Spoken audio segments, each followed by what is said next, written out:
We're going to have Adam, who will be reading to us from our main text for tonight, from John chapter 1, verses 1 to 14. And he'll be reading in the New International Reader's Version. It's the one that we give all our kids in their kids' Bibles. In the beginning, the Word was already there. The Word was with God, and the Word was God. He was with God in the beginning. All things were made through him. Nothing that has been made was made without him. Life was made in him, and that life was the light for all people. The light shines in the darkness, but the darkness has not overcome the light. There was a man sent from God. His name was John. He came to be a witness about the light. He was a witness so that people might believe. John himself was not the light. He came only as a witness to the light. The true light that gives the light to everyone was coming into the world. The Word was in the world, and the world was made through him. But the world did not recognize him. He came to what was his own, but his own people did not accept him. Some people did accept him and did believe in his name. He gave them the right to become children of God. To be a child of God has nothing to do with human parents. Children of God are not because a human choice or because a husband wants them to be born. They are born because of what God does. The Word became a human being. He was made his home with us. We have seen his glory. It is the glory of the one and only who came from the Father. And the Word was full of grace and truth. Thank you, Adam.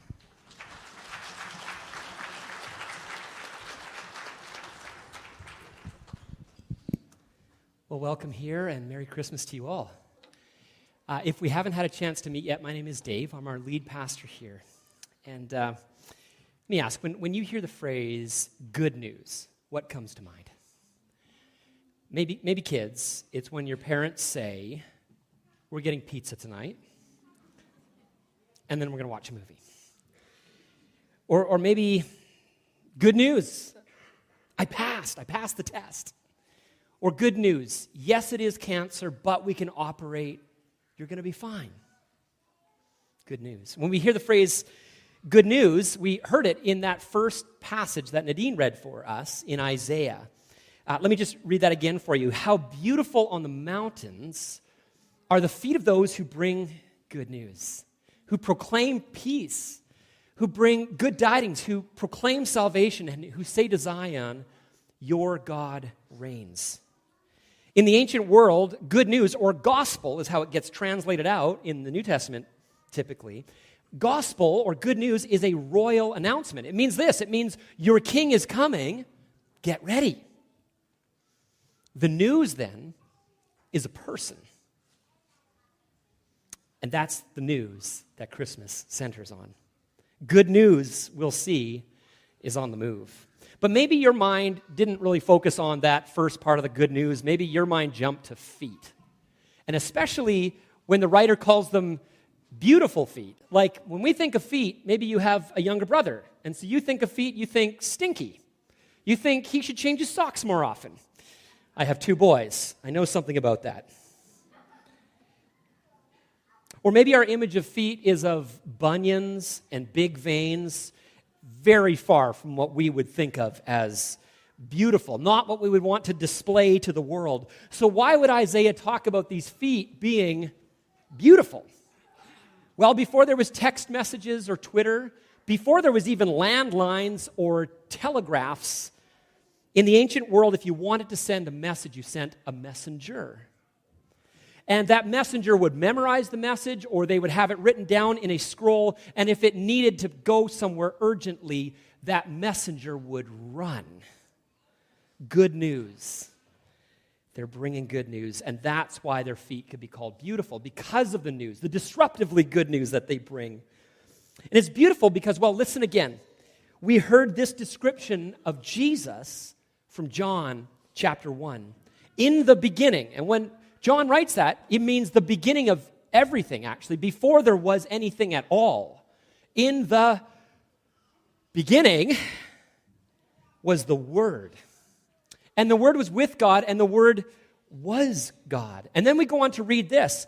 Through him all things are made. Without him, nothing was made that has been made. In him was life, and that life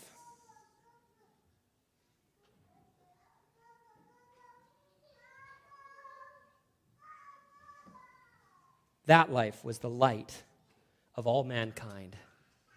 The light shines in the darkness, and the darkness has not overcome it. Then the writer goes on to say this: the Word became flesh and dwelt among us, made his home with us. One of the most fascinating things about a newborn baby, at least to me, is those tiny little feet with toes that you can only measure in millimeters. You felt these feet kick when they were inside the womb, and now in the open air you think, oh, the places you'll go, to quote Dr. Seuss. Our feet carry us. Our feet are what move us. They, for the rest of your life, will take you to the places you will go. And what this text tells us is that the eternal Word, the same God who creates time and space and matter, chooses to become a part of time and space and matter. God has these little newborn, measure in millimeter kinds of feet. The God who holds the world in his hand is now held in the arms of a trembling teenage mother. And those feet, oh, the places you'll go. What's the speed of light? Anybody? I heard someone say really fast. Yeah, someone said it up there. Roughly, and one way we could estimate it is about 300,000 kilometers per second. What's the speed of our light? Of the light that has come into the world? About 5 kilometers an hour. God chooses human feet to move through this world. God chooses the speed of walking along a road and having a conversation. God chooses feet for God's self. Good news is on the move. I started by talking about good news. We're having pizza. Or I passed. Maybe even I got an A. But let's be honest, sometimes when we talk about the good news, our minds do skip and hop to the bad news as well. Maybe I didn't pass. Or yes, it's cancer and we can't do anything for you. I'm sorry. Or we lost the baby. In those moments, we might wonder, so how do we know? How do we know that God really does love us? Because this world, it does have many dark corners. That's why we need the light that has come into the world. And this ultimately, this light coming into the world, that's the storyline that the whole of the Bible is ultimately telling. And the light shines in the darkness, we read, and the darkness has not overcome it. We need the light because of the darkness.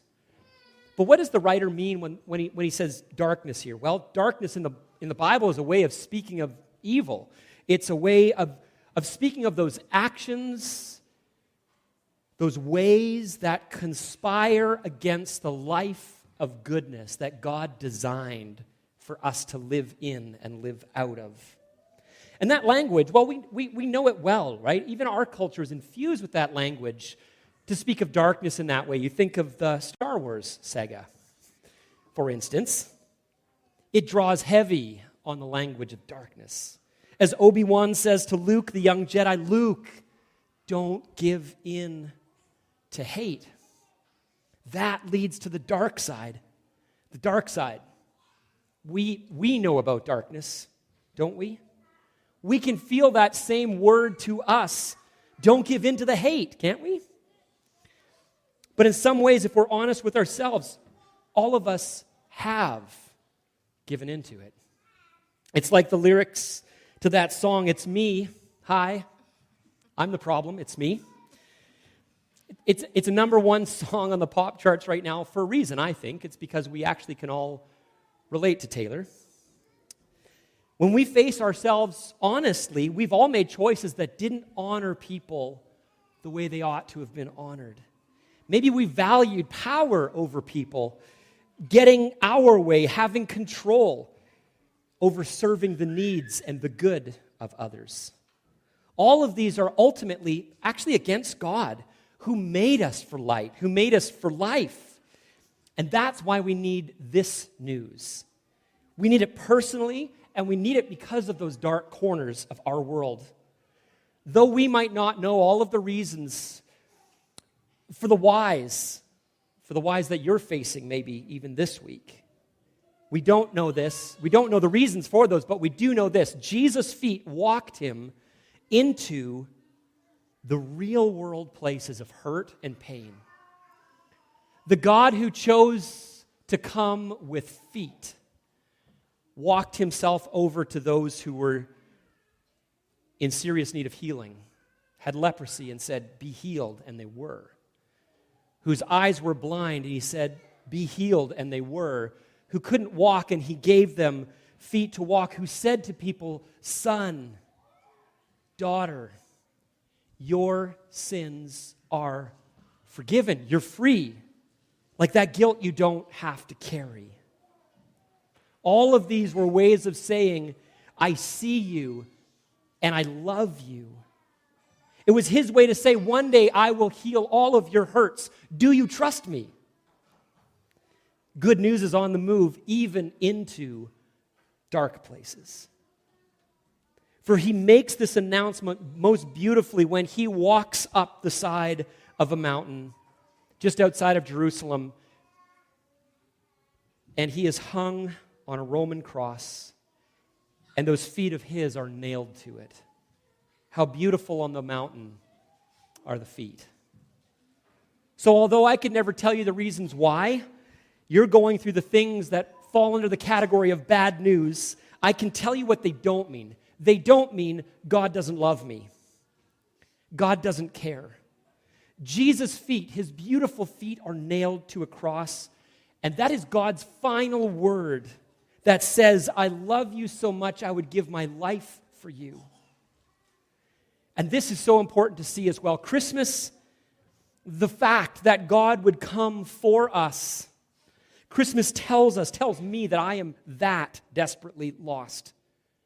That I am in that much need of saving and healing. And I know we don't like to hear that in our culture. I know. We want to say, actually, I did it myself. I justified myself. I am enough. I was enough. I did enough. It says, "It's me. Hi. I'm the solution. It's me." But the good news of Christmas says you can't save yourself. Because you can't. And the good news of Christmas is this. Jesus says you can't save yourself, and you don't have to. You don't have to. That is good news, if I've ever heard it. The good news of Christmas, Jesus says you don't have to save yourself, because that's why I have come. I have come to save you, to heal you, to overcome the darkness in you and in me. For at the moment that Jesus dies on the cross, we read that the world, the physical world around him, begins to go dark. It looks like the darkness is going to overcome the light. Jesus is taken and he's buried. But on the third day, the morning begins to break. The light begins to dawn, and a group of women who loved Jesus and followed him and supported him, they show up because he wasn't buried properly. So they want to go and give him a proper burial. And when they arrive at the tomb, they are shocked, they're stunned, because the tomb he's buried in is empty. No one's in it. And they're even more shocked when he shows up. For they encounter the risen Jesus, and he says so simply, so beautifully, greetings. Hi, it's me. I'm the solution, it's me. And then he says, do not be afraid, and fair enough. Because they saw him die, they watched it happen, they saw where he was buried, and yet now he's standing alive in front of them. So they're scared. And they need to hear that word, don't be afraid. And guess what? You and I need to hear that word, don't be afraid, today as well. Because the light has won, because the darkness has not overcome him, there is nothing ultimately that you need to fear. Not rejection, not suffering, not hardship, not even death itself.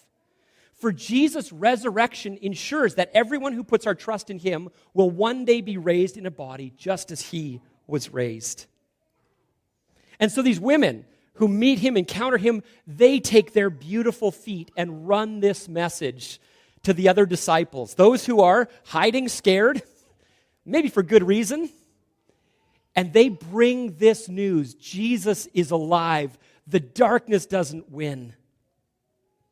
Because good news is on the move, even into dark places. It was a dark evening. If memory serves me correctly, it would have been like the week before Christmas.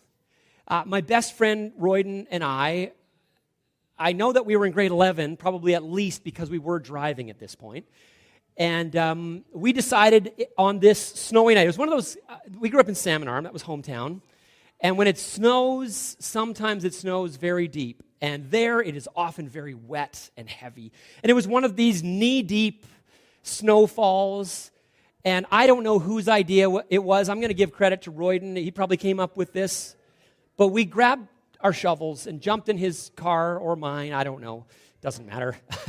and we drove down to one of the neighborhoods where lots and lots of seniors lived, kind of like the downtown of Kamloops, same sort of scenario. There's lots of seniors, and they had large driveways and this kind of heavy snow. And we parked on the side of the road, we grabbed our shovels, and we just started at house number 1.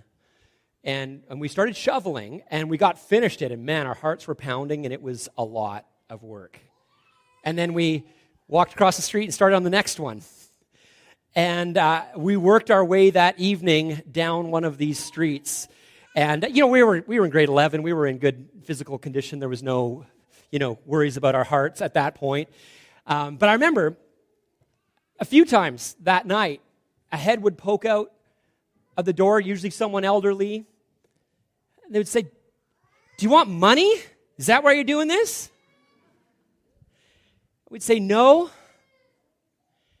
And we didn't quite know what to say, but we felt like we needed to say something a little bit more. And so in our fumbling best, we said something like, "Jesus came."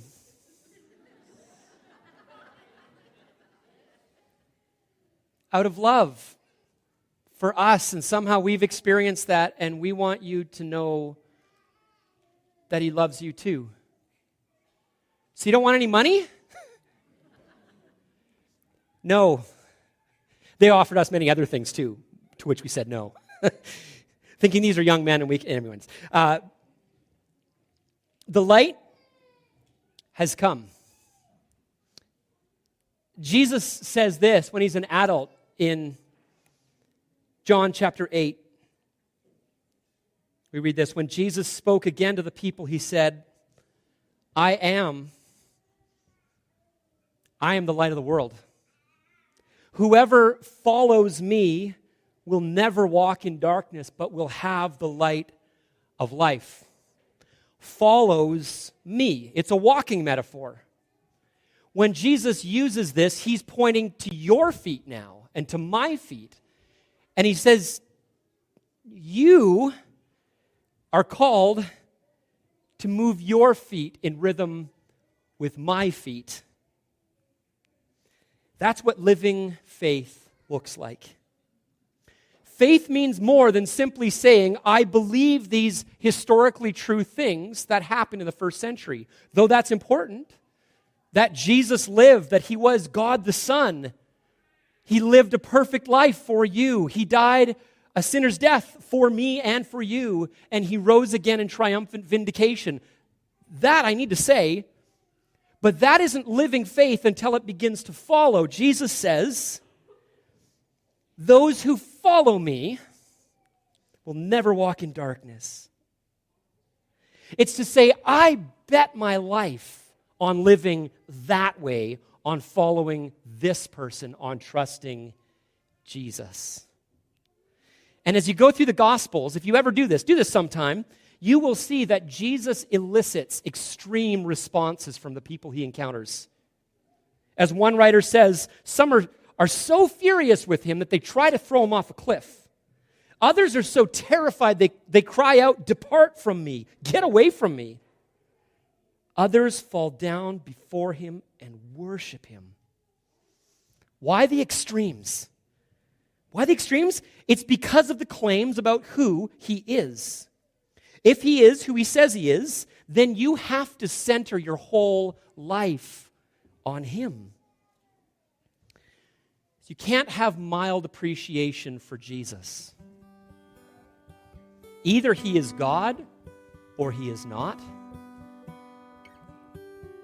If he's God, the only right response is to fall down on your knees in worship and then get up and walk into the world with his love in your hands, in your heart, on your lips. You see, there's another place where Jesus says to those who sign on to be his followers, he says, you are the light of the world. You are the light of the world. A town that's built on a hill, it can't be hidden. Neither do people light a lamp and then stick a bowl over top of it. No. Instead, they put it on a stand, and it gives light to everyone in the house. In the same way, let your light shine before others, that they may see what? What a great person you are? No. I love how he points away. This isn't about you or me. We don't shovel the driveways or bring the gifts to KRCC. Thank you for doing that. We don't do it because it's about us. We do it so that, Jesus says, they might see your good deeds and glorify your Father in heaven.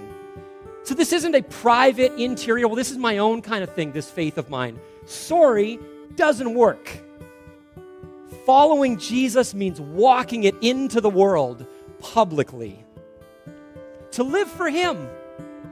To live with that same kind of love that he first showed us. You, and he means each of us, and you, he means the whole of those who have signed on as his followers. You, Jesus says, are the light of the world. See, good news is on the move into dark places through you and me. And those first followers believed it. And their message and their way of life, it begins to spread and spread and spread as they follow the way of Jesus. And so too, all who trust in Jesus now, who open ourselves to him, are called to be an outpost of hope that the world needs. They need to see God's light through you. To walk into the world through deeds of love and kindness. To say to those in the darkness, there is hope. He has a name. His name is Jesus. So what about you? Will you maybe open up your life to him? Some of you maybe are at a place where you're saying, I just need more information. Great. But don't not get that information. I'd love to talk with you about that and journey with you as you figure it out. He made you. He gave his life to buy you. Will you give yourself back to him? Each of us, though, does have a choice to make, and we do have to make it. We heard when Adam read that those who did receive him, those who believed in his name, he gave them the right to be called children of God. He offers you himself. And when we take him into us, he transforms us to be the light of the world. Will you do that today?